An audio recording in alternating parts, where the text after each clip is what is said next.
Mr. Speaker, in about a month, almost every member of this body will be speaking at events in their district commemorating the life of Reverend Martin Luther King Jr. and his famous "I Have a Dream" speech. Amid the soaring rhetoric and the beautiful prose, Dr. King made a clear point.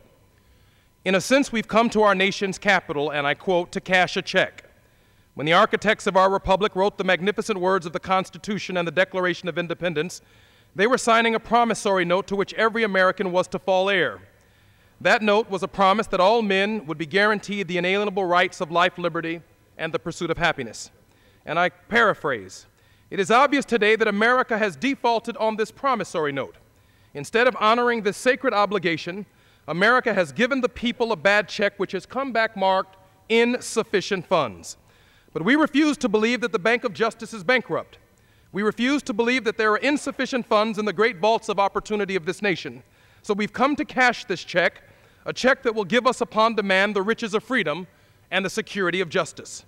Mr. Speaker, if we pass this bill today, it will signal a refusal to pay our fair share into the vaults of opportunity for all Americans. It will drive up the debt and put pressure on our nation's capital to cut programs for the most vulnerable. If this agreement passes, when out-of-work Americans look in the 112th Congress for help in paying their rent, our nation's capital will look to those Americans and say insufficient funds. When we look to veterans who need health care that is owed them, the 112th Congress will say insufficient funds. When our schools look for funding they need to teach our kids, our Congress will say insufficient funds. Mr. Speaker, this bill will only drive up the deficit, which is already too high in the eyes of the American people.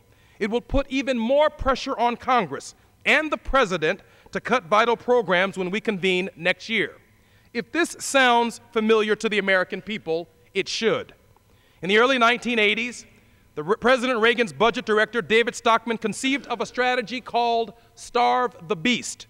By cutting taxes and increasing military spending, the President could force Congress to cut social spending in order to control the deficit. As Stockman put it, they would cut real blood and guts stuff. You heard it from the budget chairman a few moments ago. When they're in charge, they plan to cut real guts and blood stuff. Mr. Speaker, if this tax deal goes through, blood and guts will affect us. At a time when they're needed the most, we need to put they will put these important programs on the chopping block.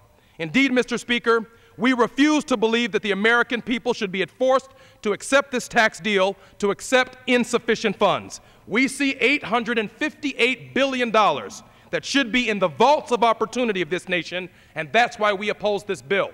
Members will follow me, opposed to any arguments that say there are insufficient funds in the great vaults of opportunity to rebuild this nation. I yield back the balance of my time. Mr. Camp. I yield